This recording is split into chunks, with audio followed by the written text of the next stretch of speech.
Jumapili tulikuwa tunajifunza kuhusu kuielewa Biblia, si ndio? Na muamini Mungu tulijengwa na tuliimarishwa kwa neno lile. Tutaendelea siku ya Jumapili na somo lile la kuielewa Biblia. Nitawafundisha masomo mawili katika wiki, sawa? Kwa sababu hatuna muda wa kutosha sana na tunahitaji kujifunza mambo mengi sana. Kwa hiyo Jumapili tutajifunza somo moja, Alhamisi tutajifunza somo lingine. Kwa hiyo wanaokuja Jumapili na Alhamisi watafaidika masomo yote mawili. Ila atakayekuja Jumapili maana yake somo la Alhamisi atakuwa analikosa. Sio kwa ubaya, sawa? Ni kwa ajili ya kuona kwamba tunaweza kuyajua yale ambayo Mungu amekusudia tuyajue katika neno lake. Amen. Bwana Yesu asifiwe. Sasa leo tutajifunza kuhusu ukuaji wa kiroho. Ukuaji wa kiroho. Ambayo hili litakuwa ni somo letu la katikati ya wiki. Tutajifunza kuhusu ukuaji wa kiroho. Tuweze kujua ukuaji wa kiroho ni nini hasa. Tuweze kujua ni kwa nini ukue kiroho. Ukuaji wa kiroho ni nini? Kwa nini ukue kiroho? Lakini pia ni nini kinasababisha ukue kiroho? Haya yote tutaweza kuyaona kwenye hili somo. Tufungue kitabu cha Petro wa pili sura ya Petro wa kwanza sura ya pili mstari wa pili. Petro wa kwanza sura ya pili mstari wa pili. Petro wa kwanza, waraka wa kwanza wa Petro sura ya pili mstari wa pili. Kwanza wa Petro sura ya pili mstari wa pili. Nitasoma, mtafuatilia pia kwenye Biblia zenu. Petro wa kwanza 2:2. Petro wa kwanza 2:2.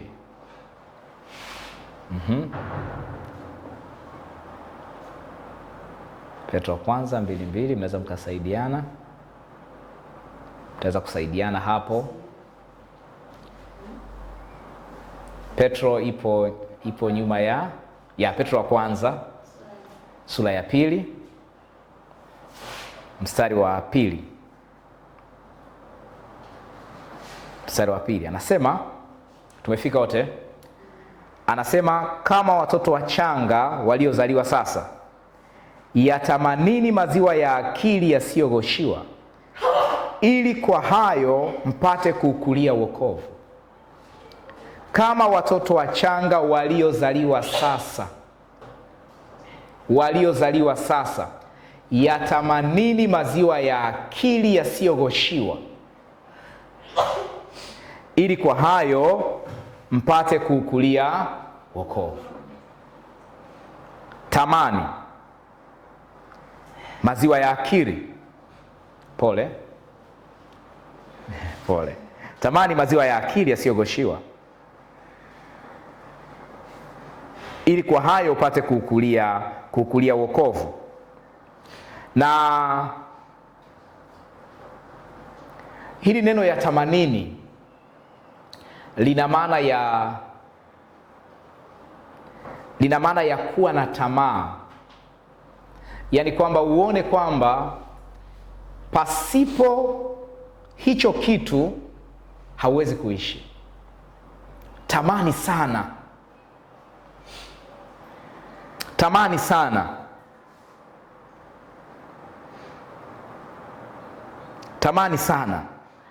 Lina maana ya kutamani kwa shauku.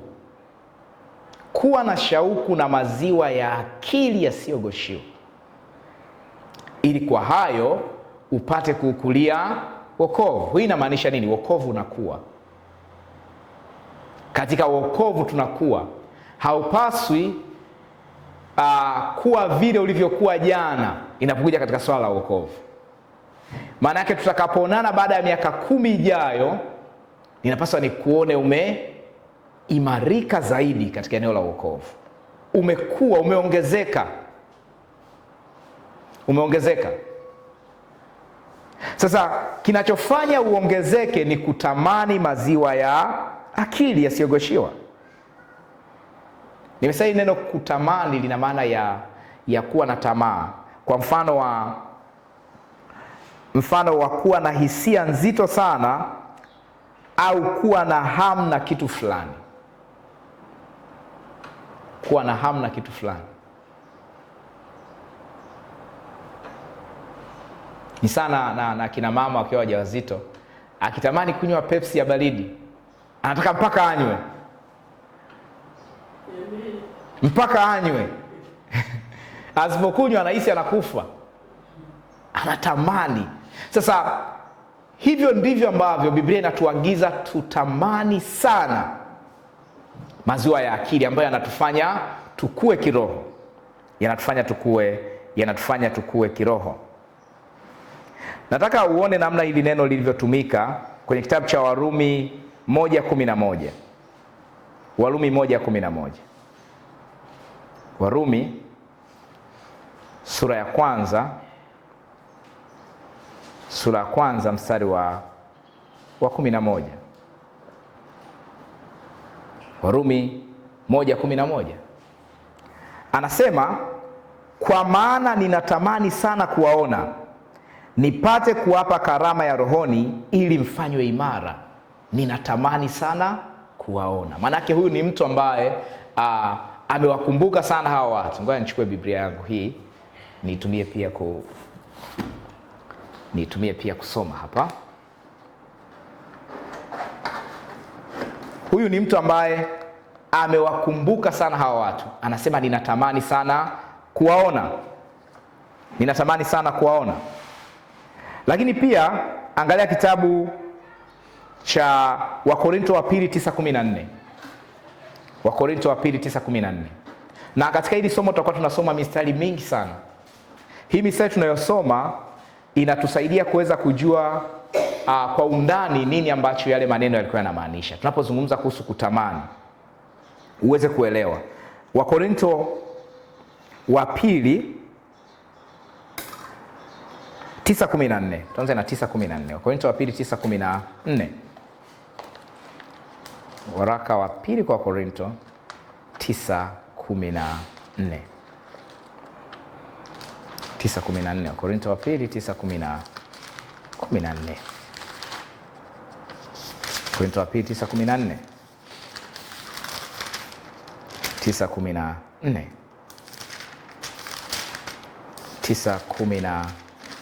14 anasema 9:14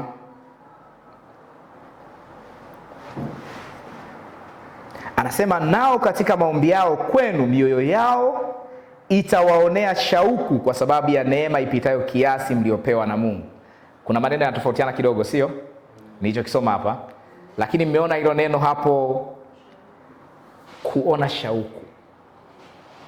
Ndivyo ambavyo anasema tunatamani tuone shauku inapokuja kwenye swala la ukuaji wa kiroho. Uwe na shauku, uwe na kiu kwamba nataka nikue. Nataka nikue. Hilo neno shauku. Angalia Wafilipi 2:26. Wafilipi 2:26. Wafilipi sura ya pili mstari wa 26. Wafilipi 2:26. Anasema, hii Biblia yangu ni tafsiri ya neno. Sawa? Hizi Biblia ni Biblia ya Kiswahili hivyo hivyo kama hiyo, lakini ni tafsiri tofauti tofauti. Kwa hiyo naweza nikasoma baadhi ya maneno unakuta sentensi hazifanani na huko, lakini maneno ni yale yale. Kwa hiyo isikusumbue, sawa? Isikusumbue hiyo. Nimesema Wafilipi 2:26. Wafilipi 2:26 anasema kwa maana amekuwa akiwaonea shauku ninyi nyote, akiwa na wasiwasi kwa kuwa mlisikia kwamba alikuwa mgonjwa. Anawaonea shauku, anatamani. anatamani juu yenu. Kwa hiyo wito wa kwanza kwa mwamini ni kutamani maziwa ya akili. Tamani maziwa ya akili, kuwa na shauku nayo, kuwa na hamu na maziwa ya akili. Na anapozungumzia kuhusu maziwa ya akili ni neno la Mungu. Maziwa ya akili ni neno la Mungu. Ni neno la Mungu. Neno la Mungu linaathiri fikra zako, namna unavyofikiri, linaathiri akili yako. Kwa hiyo unapotamani maziwa ya akili, maana yake unatamani kitu ambacho kitaathiri namna unavyofikiri, namna unavyowaza. Maziwa ya akili. Maziwa ya akili. Maziwa ya akili ni neno la Mungu. Neno la Mungu. Neno la Mungu linaathiri unavyofikiri. Fikra zako zikiathirika, mtazamo wako pia utaathirika. Baada ya hapo mwenendo wako pia unaathirika. Usipambane kubadili mwenendo wako kabla hujabadili fikra zako. Ndio maana tunapozungumza kuhusu injili, tunasema kwamba unapomhubiria mtu injili, mwambie nini Mungu alifanya kwa ajili yake. Maana yake akili zake zibadilike, zitazame Yesu alifanya nini kwa ajili yake. Alifanya nini? Alimsamehe dhambi. Maana yake akili inapoathirika na ule ufahamu kwamba Yesu amenisamehe dhambi, itakuwa rahisi huyu mtu mwenendo wake kubadilika ili aende sawa na kile Yesu alichokifanya. Aende sawa na kile Yesu alichokifanya. Ndio maana tunapozungumza kuhusu imani itahusiana na taarifa tunazozipata kwenye akili zetu. Ni lazima ujue Mungu amefanya nini. Ukijua Mungu amefanya nini, ile taarifa itaathiri mwenendo wako. Itaathiri nini? Itaathiri mwenendo wako. Taarifa ya kujua kwamba Mungu amefanya nini kwa ajili yako. Ndio maana tunapozungumza kuhusu injili, itakuwa ni kujua Mungu amefanya nini, sio kuacha asichokipenda Mungu. Kwamba unaambia mtu acha dhambi uje kwa Yesu. Mtu hawezi kuacha dhambi aje kwa Yesu. Inapaswa aje kwa Yesu na dhambi zake ili Yesu amsaidie kuacha dhambi. Amen. Ni sana kumwambia mtu kuwa msafi kwanza ndio uende bafuni. Anaenda kufanya nini bafuni kama amesha kuwa msafi? Kwa hiyo tunachokitamani kinapaswa kiwe ni kile kinachoathiri akili zetu, ambalo ni neno la Mungu. Neno la Mungu linaathiri.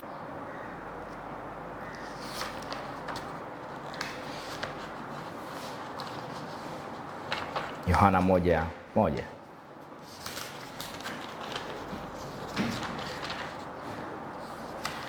Yohana sura ya 1 mstari wa 1. Nimezungumza kwamba tunatazama kile kinachoathiri fahamu zetu, fikra zetu. Hayo ndio maziwa ya akili tunayoyatamani.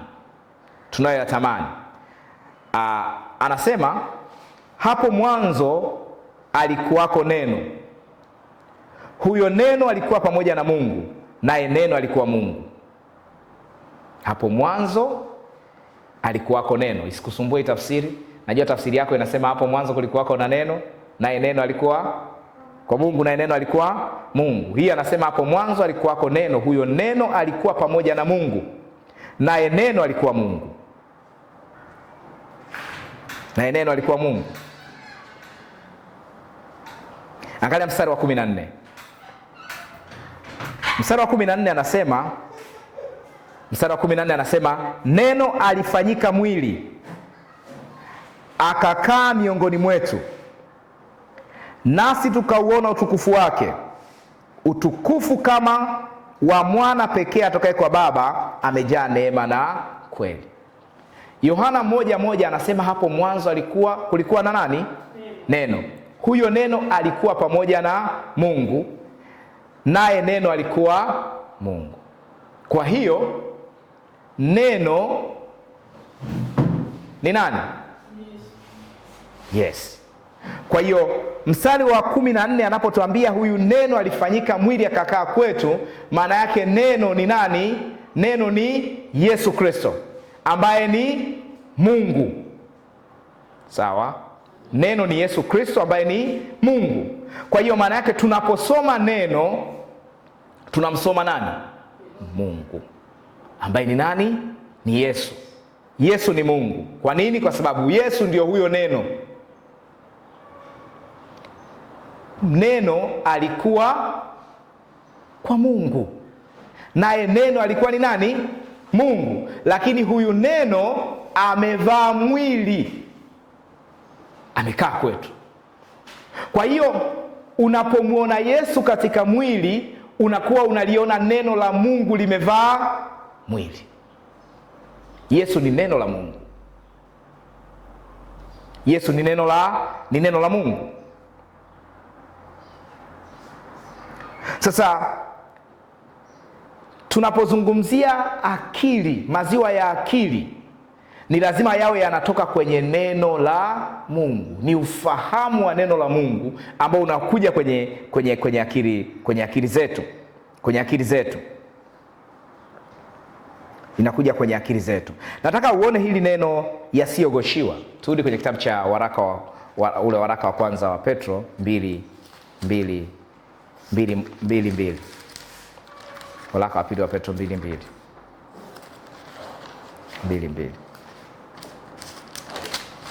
Waraka wa kwanza wa Petro sura ya 2 mstari wa pili. Anasema, kama watoto wachanga waliozaliwa sasa, yatamanini maziwa. Biblia yenu inasema ni maziwa ya akili. Biblia yangu inarahisisha zaidi, inasema yatamanini maziwa ya kiroho. Ya kiroho. Kama alivyo mtoto mchanga hawezi kuishi bila maziwa ya mama yake, ndivyo ambavyo muamini hawezi kuishi bila neno la Mungu. Hawezi kuishi bila neno la Mungu. Na ndio maana ukienda mama akijifungua hospitali wanamwambia miezi 6 mtoto asile kitu chochote. Kwa nini? Kwa sababu katika maziwa kuna virutubisho anavyohitaji mtoto kwa ajili ya ukuaji wake. Ndivyo ilivyo neno la Mungu. Kwa Mtume Petro anafananisha neno la Mungu na maziwa. Kama ambavyo mtoto mchanga hawezi kuishi bila maziwa, ana shauku na maziwa ya mama yake, ndivyo ambavyo tunapaswa tuwe na shauku na neno la Mungu. Tutamani neno. Tuone kwamba hatuwezi kuishi bila neno la Mungu. Hatuwezi kuishi bila neno la Mungu. Sasa anasema yatamanini maziwa ya kiroho, maziwa ya akili, maziwa ya kiroho yasiyogoshiwa. Nini maana ya kugoshi?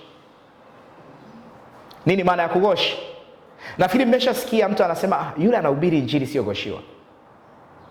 Nini maana ya kugoshi? Nini maana ya kugoshi? Isiyogoshiwa kwenye hii tafsiri ya Biblia ya neno naisoma hapa, na ina lugha rahisi na itatusaidia. Nitaisoma tena mara nyingi, sawa, ili wasaidie na nyie. Hajatumia neno isiyogoshiwa, ametumia neno maziwa ya kiroho yasiyochanganywa na kitu kingine chochote. Kwa hiyo kugoshi ni kufanya nini? Ni kuchanganya. Kwa hiyo isiyogoshiwa itakuwa ni isiyochanganywa, isiyochanganywa na kitu chochote. Yatamanini maziwa ya akili yasiyogoshiwa. Tamani neno la Mungu kama lilivyo, lisilochanganywa na kitu chochote, ambalo halijaongezwa kitu wala halijapunguzwa. Kugoshi, Kiswahili kilichozoeleka ni neno chakachua. Unachakachua. Sasa amechakachua mafuta. Maana yake ameongeza kitu kingine ambacho hakikupaswa kuwepo kwenye mafuta. Na tunapolisoma neno la Mungu nalo ni lazima tutamani neno ambalo halijaongezwa wala halijapunguzwa. Lipo vile vile lilivyo. Vile vile lilivyo. Na huu msamiati asiyogoshiwa ametumia Mtume Petro peke yake mara moja mahali hapa. Ingawa kuna mahali pengine utauona huu msamiati kugoshi. Kuna mahali pengine utapaona. Ingawa kuhusiana na kuchakachua neno ametumia Mtume Petro peke yake, kwamba tutamani neno lisilochakachuliwa. Mfano wa neno lisilochakachuliwa ni lipi? Ni injili ya kweli. Mfano wa injili ya kweli ni ipi? Mfano wa injili ya kweli. Mfano unapoambiwa acha dhambi, njoo kwa Yesu. Hiyo inaonekanaje? Inaonekana nzuri, sio? Inavutia. Kwamba acha dhambi, tunapenda watu wasitende dhambi, sio? Lakini Biblia haitaki watu waache dhambi ndio waje kwa Yesu. Biblia inataka watu waje kwa Yesu na dhambi zao ili Yesu awasafishe. Kwa nini? Kwa sababu hawawezi kuacha dhambi pasipo Yesu. Kwa hiyo unapohubiri injili kwamba jamani acheni dhambi ndio mje kwa Yesu, unakuwa unagoshi neno pasipo kujua. Unachakachua neno. Kwa nini? Kwa sababu hakuna ambaye anaweza kuacha dhambi bila Yesu. Yesu ndo anatufanya tushinde dhambi, si ndio? Kwa hiyo ili mtu ashinde dhambi tunamwambia kuhusu nani? Kuhusu Yesu. Kuhusu Yesu. Kwa sababu ya injili inayochakachuliwa kuna watu wanaogopa kuja kanisani. Ukimkaribisha mtu kanisani anasema amina, mimi ni mnywaji pombe, nitakujaje kanisani? Kwa nini? Kwa sababu tumewasilisha injili kwamba kanisani ni mahali pa watu fulani ambao wameshafika mbinguni. Kumbe kanisani ni mahali ambapo watu wanakuja na madhaifu yao, tunawajenga kwa neno wawe imara. Kanisani sio ambapo unasema kwamba aje mtu ambaye amekamilika. Mtu aliyekamilika hahitaji kanisa. Yote aliyekamilika hahitaji kanisa. Ndio maana mtu anapookoka, kitu cha kwanza tunaanza kumfundisha neno. Tunapomfundisha neno anakuwa katika ufahamu wake. Ufahamu wake unapokuwa, mwenendo wake unaathiriwa. Usitegemee kwamba utakuwa na matendo mema pasipo neno, kwa sababu tabia mbaya zote zinatoka kwenye akili, ufahamu. Ukisikia mtu ana matusi, yale matusi yako wapi? Kwenye akili yake. Ukiona mtu ana tamaa, zile tamaa ziko wapi? Kwenye ufahamu wake. Kwa hiyo sasa ili zitoke anafundishwa neno. Tamani maziwa ya akili. Neno la Mungu linapoathiri ufahamu wake anaanza kuenenda sawa. Ndio maana kuta mtu alikuwa na tabia mbaya, baada ya mwaka kukaa katika Kristo na kufundishwa neno anaanza kuwa na mwenendo mzuri. Kwa nini? Amefundishwa neno. Amefundishwa neno. Angalia Wakorintho wa pili 2:17. Wakorintho wa pili 2:17. Yatamanini maziwa ya akili yasiyogoshiwa. Jumapili nilipokuwa nazungumza kuhusu kuielewa Biblia nilisema kipindi cha kujifunza neno kinapaswa kuwa ni kipindi ambacho kila muamini anakitamani. Kila muamini akitamani. Sasa kwa bahati mbaya ni kwamba kanisa limeacha muda wa neno, limeweka vitu vingine. Ndio maana ukienda kanisani, kuna kanisa wanahubiri neno dakika 20. Lakini dakika 20 hazitoshi kuhubiri neno. Hazitoshi kumfundisha mtu dakika 20. Lakini dakika zingine zitakuwa ni za nini? Kwaya inachukua nusu saa, matangazo yanachukua nusu saa. Unabii unachukua masaa 3. Kutoa mapepo kunachukua masaa mangapi? 4. Kwa mnaenda kanisani saa 5, mnarudi nyumbani saa 12 jioni, neno mlijifunza nusu saa. Muda mwingine wote mlikuwa mnatumia kufanya nini? Pepo anapotolewa, mnakaa mnamsikiliza pepo anapohojiwa. Wewe ni nani? Umetoka wapi? Unafanya nini? Mnakaa mnajifunza kwa pepo. Kanisa la namna hiyo, usitegemee kama watu watakuwa kiroho. Hawawezi. Ni kanisa ambalo litakuwa na watu wenye hofu, wanamwogopa shetani, kwa sababu muda mwingi wanaotumia kumsikiliza shetani. Na mmoja pepo, umetoka wapi? Nimetoka kuzimu. Kuzimu ulikuwa unafanya nini? Anawaelezea kuzimu alikuwa anafanya nini. Mnajifunza kutoka kwa shetani. Ukirudi nyumbani ukiona mende unamwogopa. Maana unamkumbuka yule mtu alisema, sisi kwetu kule kuzimu tulikuwa tunatumia mende. Tunatumia panya. Unakuwa na hofu. Lakini tutakapofungua neno la Mungu la ndoa kwenye Biblia, tutajifunza kuhusu Mungu. Tukijifunza kuhusu Mungu, vichwa vyetu, akili zetu zitajana taarifa kuhusu Mungu na sio shetani wala mapepo. Tutakuwa na ujasiri wa kuifanya kazi ya Mungu. Lakini tutakuwa na ujasiri katika wokovu wetu kwa sababu tumemsikia Mungu peke yake. Wakorintho wa pili 2:17. 17.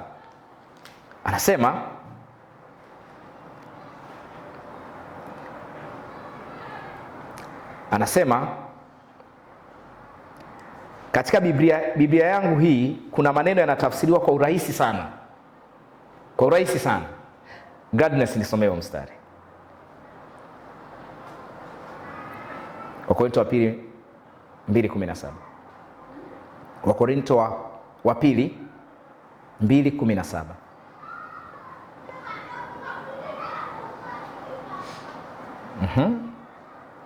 Kwa maana sisi si kama walio wengi, ndio waligoshio neno la Mungu, bali kama kwa weupe wa moyo, kama kutoka kwa Mungu, mbele za Mungu twanena katika Kristo. Kwa maana sisi si kama walio wengi, waligoshio neno la Mungu. Sasa unaona hili neno hapa, waligoshio neno la Mungu, maana yake haifanani kabisa na lile neno tulolisoma kwenye Petro wa kwanza 2:2 anavyosema, yatamanini maziwa ya akili yasiyogoshiwa. Na wasomea kwenye hii Biblia niliyopo hapa tafsiri ya neno na itumia hapa, uone mstari unachokimaanisha. Anasema hivi, tofauti na watu wengine wengi, sisi hatufanyi biashara na neno la Mungu kwa ajili ya kupata faida. Kwa hiyo neno kugoshi hapa, anaposema si kama walio wengi waligoshio neno la Mungu, hii hapa maana yake ni wale wanaofanya biashara na neno la Mungu. Hatufanyi biashara na neno la Mungu. Anasema sisi hatufanyi biashara na neno la Mungu kwa ajili ya kupata faida. Kinyume chake, katika Kristo tunalisema neno la Mungu kwa unyoofu, kama watu tuliotumwa kutoka kwa Mungu. Hatufanyi biashara na neno la Mungu. Ni sana hili neno anaposema si kama walio wengi waligoshio neno. Maana yake tumeona kwamba hii neno kugoshi neno litakuwa na maana mbili. Maana ya kwanza ni neno ambalo halijachakachuliwa, maana yake halijaongezwa wala kupunguzwa uhalisia wake. Lakini maana ya pili itakuwa ni kufanya biashara na neno. Kufanya biashara na neno. Ukitaka kumwona mchungaji unatoa shilingi ngapi? 100,000, si? 50,000 mtu mmoja, mkiwa familia 300,000. Huko ni kufanya biashara na neno. Maana kazi ya mchungaji ni nini? Kuchunga. Kazi ya mchungaji ni kulisha watu. Kazi ya mchungaji ni kuwahudumia watu. Sasa inapotokea mchungaji ili umhudumie mshirika wako anapaswa akupe pesa, nini hicho? Si kama walio wengi waligoshio neno, wanaofanya biashara na neno la Mungu. Na anazungumza na mambo haya, ndio maana tunapozungumza kuhusu ukuaji wa kiroho, lengo la ukuaji wa kiroho ni kwamba wewe ukue uweze kufanya huduma. Kama ninyi wote hapa ni wachungaji, Mnaamini hivyo? Mnaelewa? Yes. Mtakapokuwa mtaweza kuifanya kazi ya Mungu na nyie, mtaweza kuwahudumia watu wengine. Mtakapokuwa mnahudumia watu wengine, ni lazima mjue kwamba huduma mlionayo haiuzwi. Muhimu sana. Unaweza kuwa unauza huduma ya Mungu, na kwa sababu mambo yako yanaenda, hamna chochote kibaya kinatokea, unahisi Mungu anafurahi. Mungu afurahi, kwa sababu Mungu amekuita uwahudumie watu. Huduma kwa watu ni bure. Sema bure. Bure. Useme kwamba mimi ili nikuombee unapaswa utoe pesa kwa ajili ya kuombewa. Ndio maana kanisani kuna sadaka nyingi: sadaka ya ukombozi, sadaka ya uponyaji, sadaka ya utakaso, sio agano, madhabahu, sadaka elfu nyingi. Biashara, kugoshi neno, biashara, wafanyao biashara na neno la Mungu ili wapate faida. Wito wetu sisi tulionao katika Kristo hautupeleki huko, tutoe bure. Na ndio maana unalo jukumu la kumwombea mchungaji wako. Kwa nini? Haya matatizo kama haya yasimpate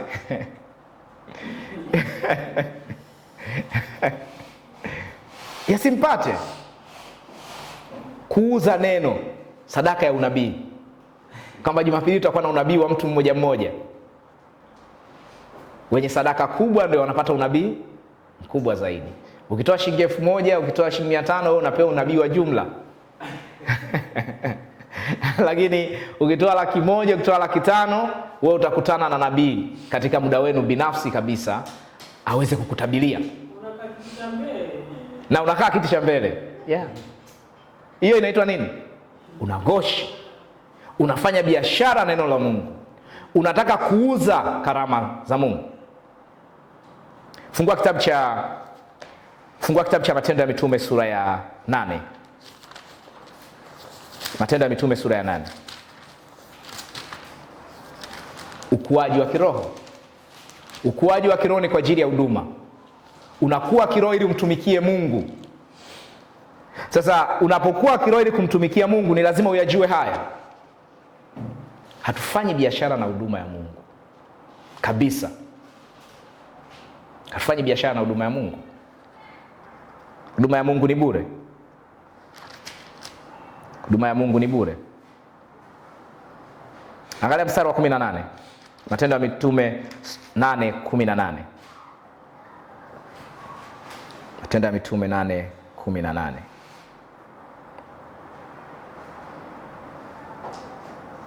Utanifuatisha ninachokisoma hapa. Na nimeshawaambia Biblia hii inayoitumia hapa ni tafsiri nyingine. Kwa hiyo kuna maneno yatakuwa yanatofautiana, lakini yana maana ile ile, ila yana tofauti na yalivyoandikwa huko. Anasema hivi. Anasema Simoni alipoona ya kuwa watu wanapokea Roho Mtakatifu mitume wanapoweka mikono juu yao, akataka kuwapa fedha. Mitume wameenda Samaria, wanawekea mikono, watu wanapokea Roho Mtakatifu. Ni sawa kupokea Roho Mtakatifu ni kunena kwa lugha. Wanaweza kunena kwa lugha. Anachokifanya Simoni, huyu Simoni mchawi, anachokifanya anasema akataka kuwapa fedha mitume. Kwa nini anataka kuwapa fedha? Angalia mstari wa 19. Anasema akisema, nipeni na mimi uwezo huu ili kila mtu nitakayeweka mikono yangu juu yake apate kupokea Roho Mtakatifu. Anataka kununua upako. Kwamba ukitaka upako uliopo juu yangu uwe juu yako wewe, nipe pesa, nikikuwekea mikono na utaenda kuuza vile vile. Tunafanya biashara ya upako. 20. Petro akamjibu, fedha yako na iangamie pamoja nawe, kwa sababu ulidhani unaweza kununua karama ya Mungu kwa fedha. Ulidhani unaweza kununua karama ya Mungu kwa fedha, lakini kiuhalisia huwezi kununua karama ya Mungu. Huwezi kununua karama ya Mungu. Huwezi kununua karama ya Mungu, maana neno karama lina maana ya bure, kinachotolewa bure. Roho Mtakatifu huwezi kumnunua. Huwezi kununua kunena kwa lugha. Kiuhalisia huwezi kununua chochote kutoka kwa Mungu. Kila ambacho anatoa Mungu ni bure. Ukiona kitu kinauzwa, hakitoki kwa Mungu. Wakati wowote utakapoenda mahali wanakuambia ili uponywe toa pesa, jua anayeponya hapo sio Mungu. Ili upewe unabii toa pesa, jua kwamba anayetoa huo unabii hapo sio Mungu. Kwa nini? Kwa sababu anachokitoa Mungu ni bure kabisa. Ni bure kabisa. Ndio maana Petro anamwambia Simoni kwamba, anamwambia kwa sababu ulidhani unaweza kununua karama ya Mungu kwa fedha, wewe huna sehemu wala fungu katika huduma hii, kwa kuwa moyo wako si mnyofu mbele za Mungu. Kwa hiyo tubu kwa uovu wako na umwombe Bwana, yamkini aweza kukusamehe mawazo ulionayo moyoni mwako, kwa maana ninaona kwamba wewe umejawa na uchungu na ni mfungwa wa dhambi. Ndipo Simoni akajibu, niombeeni kwa Bwana ili hayo mliyosema lolote lisinikute. Anataka anunue karama ya Mungu akaiuze. Ni makosa makubwa. Ni makosa makubwa. Ndio maana unapotoa sadaka, unatoa sadaka kwa ajili ya kazi ya huduma. Katika akili yako jua kwamba ninatoa ili kazi ya Mungu ifanyike, kwamba mahitaji yanayohitaji fedha katika huduma yaweze kutimizwa. Lakini sio kwamba ninatoa ili Mungu afanye kitu fulani kwenye maisha yangu. Hayo ni makosa. Makosa makubwa. Unaposema kwamba Mungu ninakupa hiki, wewe fanya hiki. Mungu afanye biashara. Chochote tunachokihitaji kwa Mungu tunakipokea bure. Ndio maana tunatiana moyo kuomba. Ukiwa na uhitaji omba. Ukiwa na uhitaji fanya nini? Unaomba. Sio ukiwa na uhitaji unaenda kutoa sadaka kwamba Mungu, mimi nimeshindwa kabisa kuomba. Chukua hii pesa fanya. Huyo Mungu, kwa sababu kwanza Mungu hatumii ile pesa. Mungu hatumii pesa. Anayetumia pesa ni nani? Sisi wanadamu. Kwa nini tunaitumia kuifanya kazi ya huduma? Kugharamia vitu ambavyo vinahitaji pesa katika huduma, sio? Mungu yeye hahitaji pesa. Kwa maana yake kusingekuwa na huduma hapa duniani tunaoifanya kuwafikia watu na injili, maana yake hata sadaka tusingekuwa tunatoa. Kwa nini? Kwa sababu kwa Mungu tunapokea bure pasipo kutoa chochote. Sema chochote. Chochote. Chochote anachokitoa Mungu ni bure. Bure. Bure. Kwa sababu ya kugoshi neno katika muktadha wa kufanya biashara neno la Mungu, watu wamedhani kwamba kwa kutoa sadaka ndio kunamfanya Mungu afanye. Kuna mtu mmoja nilimsikia anasema wewe unataka ukombolewe bure. Huoni kwamba una mapepo na mizimu, mashetani yamekushika? Unataka ukombolewe bure. Unakombolewaje bure? Anamaanisha nini? Toa sadaka ya ukombozi. Unapotoa fedha kama sadaka ya ukombozi, tafsiri yake ni nini? Yesu hakufanya kazi yoyote. Hiyo ndio tafsiri yake. Kwamba hii shilingi 10,000, hii shilingi 20,000, hii 100,000 inaweza kufanya kazi ambayo damu ya Yesu ilishindwa. Ni matusi kwa kazi ya msalaba. Unaposema ninatoa sadaka ya ukombozi, unaposema ninatoa sadaka ya utakaso, unaposema ninatoa sadaka ya Ulinzi. Mtu mwingine hawezi kusafiri, safari ya kwenda Bukoba na kuja kwa mchungaji, mchungaji, hii sadaka yangu nataka Mungu anilinde. Huko ni kutokuamini. Ni kwa nini? Kutokuamini. Mungu amekupa neno, amini neno kwamba ninalindwa masaa 24 na Mungu. Ninalindwa. Sema ninatoa sadaka ya ulinzi. Sadaka ya ulinzi manake unanunua ulinzi kwa Mungu. Kama vile ambavyo tuna kodi makampuni ya ulinzi na kuwapa pesa watulindie nyumba zetu, alinde ofisi zetu, ndivyo ambavyo unataka kumkodi Mungu afanye nini? Akulinde. Kipindi huna pesa, nani alikuwa anakulinda? Maanake umepata pesa ndio unaona kwamba unaweza kutoa ili Mungu akulinde. Lakini kuna wakati ulikuwa huna pesa, si ndio? Na kuna wakati ulikuwa humjui Mungu kabisa. Kipindi humjui Mungu, nani alikuwa anakulinda? Ila baada ya kuokoka unaona kwamba sasa hivi naweza nikalindwa kwa kutumia pesa. Sio kweli. Huko ni kufanya biashara ya neno la Mungu. Ndio maana tunapofundishana Biblia tunafundishana uhalisia wa neno lisilogoshiwa. Neno lisilogoshiwa linasema kwamba neno la Mungu linajitegemea, halihitaji usaidizi. Amen. Halihitaji usaidizi. Alichokisema ndivyo kilivyo. Hakibadiliki. Hakibadiliki. Kinachokuhitaji ni wewe kupokea. Pokea Mungu alichokisema. Amesema nini? Umesamehewa bure. Amesema nini? Anakulinda kwa nguvu zake bure. Amesema nini? Usifanye vitu vya kuongeza kitu kwenye neno ili kwamba uweze kufaidika na neno la Mungu. Unakuwa unakosea. Ndio maana nikasema kwamba huwezi ukasema kwamba unatoa sadaka ya ukombozi. Unapotoa sadaka ya ukombozi una maana ya kwamba Yesu hakufanya kazi yoyote. Una maana kwamba damu ya Yesu ilimwagika bure. Yesu ilibidi akae zake mbinguni atulie, asije duniani, kwa sababu duniani wana pesa, watu wana pesa za kununua wokovu. Na mnafahamu kwamba kabla Yesu hajaja kulikuwa na matajiri wakubwa tu, inawezekana kuliko hata nyakati hizi. Lakini kwa nini alikuja? Kwa nini wale matajiri hawakujikusanya wakusanye pesa zao watoe sadaka ili wasamehewe dhambi?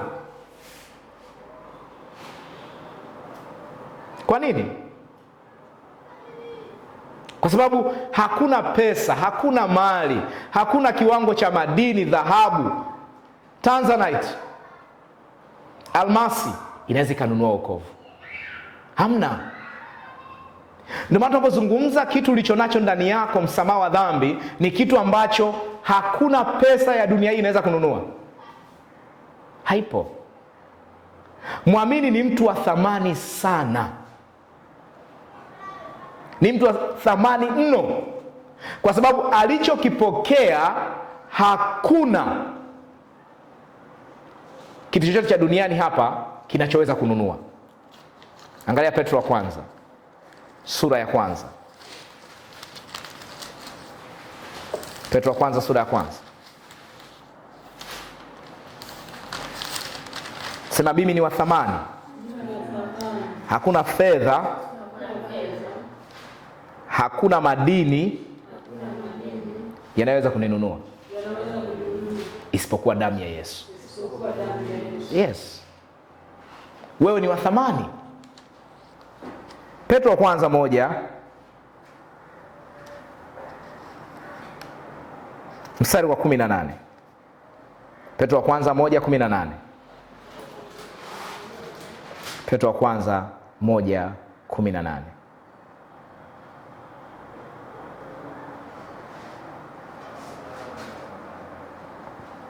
Petro wa kwanza 1:18. Petro wa kwanza 1:18. Petro kwanza 1:18. Yes.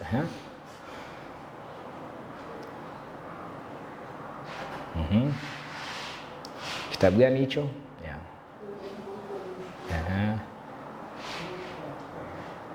Kwa Waebrania, Petro wa kwanza 1:18. Petro wa kwanza 1:18. Tumefika? Anasema hivi, kwa maana nasoma kwenye Biblia hii. Sawa, nawakumbusha tena na tena. Msije mkasahau. Tumishi, mbona Biblia yako inasema maneno tofauti na yangu? Haya maneno yanasema ni yale yale, ila kuna baadhi ya maneno yameandikwa kwenye lugha rahisi zaidi. Lugha rahisi zaidi. Anasema hivi, kwa maana mnafahamu kwamba mlikombolewa kutoka mwenendo wenu usiofaa ambao mliurithi kutoka kwa baba zenu, si kwa vitu viharibikavyo kama fedha na dhahabu. Mlikombolewa si kwa vitu viharibikavyo kama fedha ama dhahabu, bali kwa damu ya thamani ya Kristo, yule mwanakondoo asiye na dosari wala doa, yeye aliyechaguliwa kabla ya kuwekwa kwa msingi wa ulimwengu, lakini akadhihirishwa katika siku hizi za mwisho kwa ajili yenu. Sio fedha au dhahabu, bali kwa damu ya Yesu isiyo na, Biblia zetu zimesema isiyo na nini? Isiyo na nini? Isiyo na nini? Upo hapo? Upo hapo? Isiyo na nini?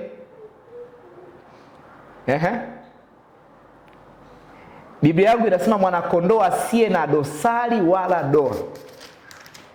Nyie ya kweli inasema damu ya thamani ya Yesu. Asiye na ila, asiye na waa, yaani ya Kristo. Yes, asiye na ila, asiye na waa. Maanake unapojitazama wewe muone Yesu. Ona damu ya Yesu. Kwa sababu thamani ya kitu ipo katika gharama iliyotumika kununua. Thamani ya kitu ipo katika gharama iliyotumika kununua. Sio katika muonekano wake au uzuri wake. Gharama iliyotumika kununua. Manake thamani yetu sisi ipo katika gharama iliyotumika kutununua. Damu ya Yesu. Sema, thamani yangu ni damu ya Yesu. Thamani yangu ni damu ya Yesu. Yeah. Sio fedha. Unafikiri kwa nini watu wanatoa sadaka za ukombozi? Kwa sababu wanahisi kwamba kuna kitu chenye thamani kuliko damu ya Yesu, nacho ni pesa. Sio kweli. Sio kweli.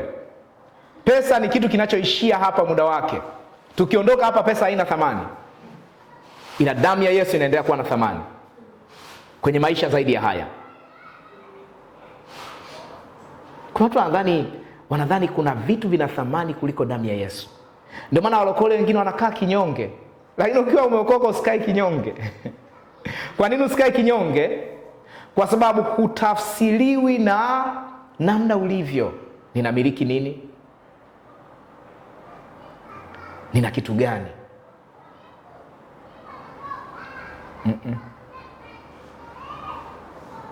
Tafsiri yangu, nini kilichoninunua?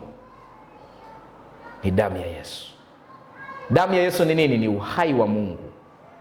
Uhai wake, alitoa uhai wake anipate mimi. Ndio maana ili shetani akuweze wewe, anapaswa atoe zaidi ya kile Mungu alichotoa. Atakipata wapi? Atoe zaidi ya damu ya Yesu, ndio anaweza kukupata wewe. Ataipata wapi? Hana kwa kuipata. Sema, mimi ni wa thamani. Thamani yangu ni damu ya Yesu. Yes. Sio pesa. Sio pesa. Sio pesa. Sio mali. sio dhahabu, damu ya Yesu. Sasa Mtume Petro anaposema yatamanini maziwa ya akili yasiyogoshiwa ili kwa hayo mpate kukulia wokovu, anazungumza kuhusu hiki kitu ninachozungumza na nyie. Tamanini neno la Mungu. Tamani neno, kuwa na shauku na neno. Ona kwamba pasipo neno maisha yako hayawezi kwenda. Ni kama vile pumzi, kwamba usipokuwa na hewa, ukishindwa kuvuta hewa, unaona utakufa, si ndio? Oxygen. Ndivyo ilivyo neno la Mungu kwa muamini. Ndivyo ilivyo neno la Mungu kwa muamini. Na moja ya vitu ambavyo shetani anavifanya, usijue neno. Usijue neno. Na anafanya kwa njia gani? Kwa kuinua wahubiri ambao hawatilii mkazo neno. Watatilia mkazo kila kitu ila sio neno. Watakupa kazi nyingi za kufanya, lakini sio kazi ya kujifunza neno. Watakupa kazi ya kubeba mafuta, udongo, maji, chumvi, nywele, kucha, lakini sio Biblia. Sio neno. Kwa nini? Kwa sababu unaposoma neno ndio ukombozi wa fikra zako unakopatikana. Ndipo uhuru wako unapodhihirishwa. Katika jina la Yesu. Amen. Hallelujah. Bwana Yesu asifiwe. Wangapi mmebarikiwa, mmejengwa, mmeimarika katika Kristo? Wow, Mungu awabariki sana. Mwenye swali tafadhali kabla hatuja